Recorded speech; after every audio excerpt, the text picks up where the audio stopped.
Oliver had been to the works to be mended. Some troublesome cars tricked him, and the Great Western engine fell into the turntable well. Now Oliver was as good as new, but he was still worried about cars. "I'd rather not use them," he puffed to himself. But the cars sang songs rude and loud. Scruffy, their leader, led the chorus. Oliver's no use at all, thinks he's very clever, says that he can manage us, that's the best joke ever. When he orders us about with the greatest folly, we just push him down the well. Pop goes old Ollie. Thomas, Duck, and Percy were shocked. "Be quiet," they ordered. But they couldn't be everywhere, and everywhere they weren't, the cars began again. Oliver's no use at all, thinks he's very clever, says that he can manage us, that's the best joke ever.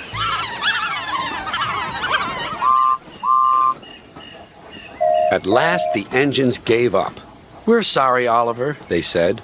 "It's really my fault," said Oliver sadly. "I shouldn't have fallen in the turntable well." Toad, the brake van, felt sorry for Oliver, too. Next morning, he spoke to Douglas. "I'm worried, Mr. Douglas.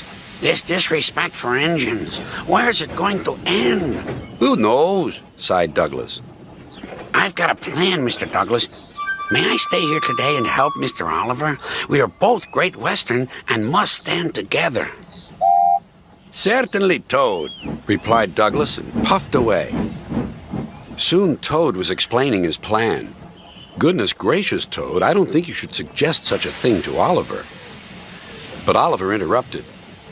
"No, Duck, Toad's right. It's really my fault. I must put this trouble right." "I meant no disrespect, you understand." "Of course not, Toad. Anyway, Driver says the same, and he's arranged it with the station master." "Very well, Oliver," conceded Duck, "but I must hurry. My passengers will be waiting. Good luck." "So long," smiled Oliver bravely, but he felt dreadfully nervous inside. Oliver marshaled the worst cars 2 by 2.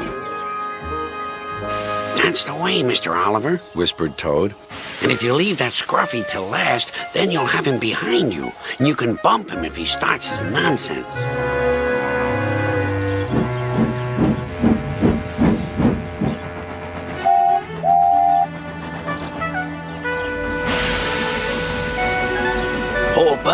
Hold back, whispered Scruffy, and pass the word to the others. The silly cars giggled. But Oliver knew what to do. There was plenty of sand on the rails, and his wheels gripped splendidly. He gave a great heave. "Oh!" groaned Scruffy. "I don't like this."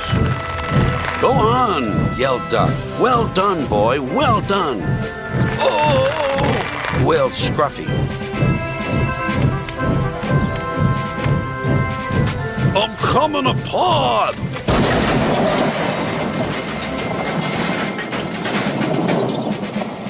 And he did. Then there was trouble.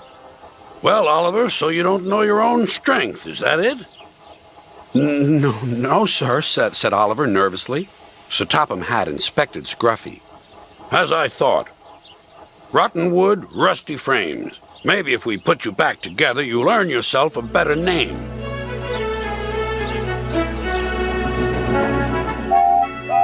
Nowadays, Oliver only takes the cars when the other engines are busy. But they're always quick to warn each other. "Take care with Mr. Oliver. If you play tricks on him, you'll never be the same car again." Scruffy has learned his lesson and says nothing at all.